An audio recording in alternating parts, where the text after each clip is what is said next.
Italy was an interesting actor in World War I because it was one of the original members of the Triple Alliance. So in 1882, Italy becomes a member of the Triple Alliance. The whole reason why it was called a Triple Alliance is because it was between Italy, Austria-Hungary, and Germany. But despite being part of that defensive pact that they would defend each other if any of these other parties like Russia were to attack them or France were to attack them, it was an awkward alliance because Italy was a historical enemy of Austria-Hungary. Austria-Hungary had some territory, especially some territory where some Italian speakers were. Some Italian nationalists were interested in recapturing or having claims on some of that territory. I've circled some of that right over here. So right from the get-go, it was an awkward alliance. And even in that first Triple Alliance, Italy got an exception for this defensive alliance. It says we don't want to be at war with Great Britain. Then in 1902, Italy gets into another secret, or I guess this is the first of many secret deals with France. And so if you've ever played diplomacy, this is what diplomacy is all about. You make a deal with one person, but maybe in secret you're making exceptions with other people. They get into a secret pact with France, where Italy is essentially saying, look, even though we're a member of this Triple Alliance, and we've already said that we're not going to be at war with Great Britain, we're also going to say that for France as well. We're really not in a mood to be at war with you.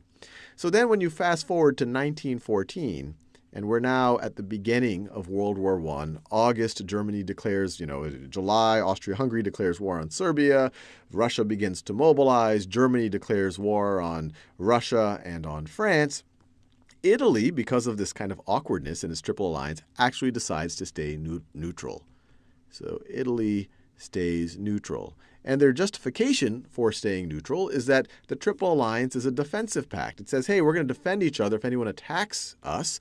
But they're saying that in 1914, at the beginning of World War I, it was Austria-Hungary that decided to take the offensive. It was Germany that took the offensive, just based on mobilization in Russia, that took the offensive against France and in terms of declaring war on Russia. So Italy says, hey, look, this is a defensive pact.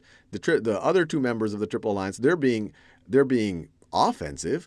We don't want, that means that we aren't bound to it. We're only bound to it in the event of defense. But you could imagine a lot of it was them just trying to figure out who's likely to win this, in which scenario are they likely to gain the most.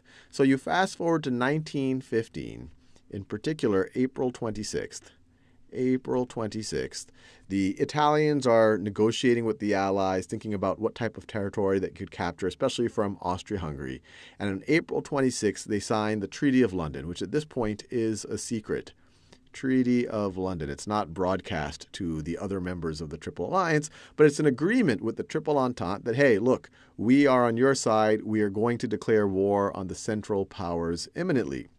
And they do so in May 1915, on May 3rd, they back out of the Triple Alliance, and